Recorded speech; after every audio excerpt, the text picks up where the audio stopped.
Hello friends, क्या आज चल रहे छात्र आंदोलन को डॉक्टर बाबा साहेब अम्बेडकर जी के विचारों से समझा जा सकता है? अगर हाँ, तो उनका जवाब क्या होता? आइए सिर्फ तथ्य और संविधान के आधार पर समझते हैं। जब भी छात्र किसी मुद्दे पर अपनी आवाज उठाते हैं, तो सबसे पहले यह समझना जरूरी है कि लोकतंत्र में शांतिपूर्ण तरीके से अपनी बात रखना एक वैध अधिकार है। साथ ही हर आंदोलन के मूल्यांकन तथ्यों, कानून और उनके उद्देश्यों के आधार पर होना चाहिए, न कि केवल भावनाओं के आधार पर। यदि आज किसी भी छात्र समस्या को डॉक्टर बाबा साहेब अम्बेडकर के विचारों से देखे, तो संभव इन बातों पर जोर देते। शिक्षा सबसे बड़ा हथियार है। डॉक्टर बाबा साहेब अम्बेडकर जी का प्रसिद्ध संदेश था, शिक्षित बनो, संगठित रहो, संघर्ष करो।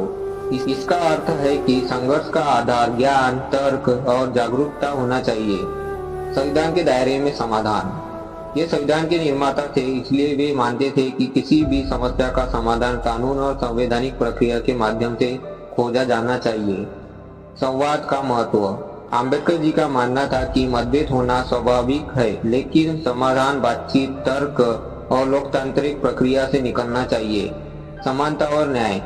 वे चाहते थे कि छात्र, चाहे उसकी जाति, धर्म, भाषा, क्षेत्र या आर्थिक स्थिति कुछ भी हो, उसे समान अवसर और सम्मान मिले। हिंसा नहीं, विचारों की शक्ति। आम्बेडकर जी ने हमेशा तर्क, शिक्षा और संगठन को समाज परिवर्तन का सबसे प्रभावी माध्यम माना।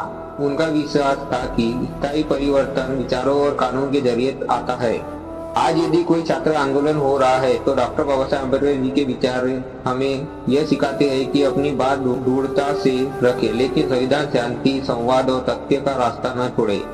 इससे समाज में विभाजन नहीं, बल्कि न्यायपूर्ण और लोकतांत्रिक समाधान की संभावना बढ़ती है।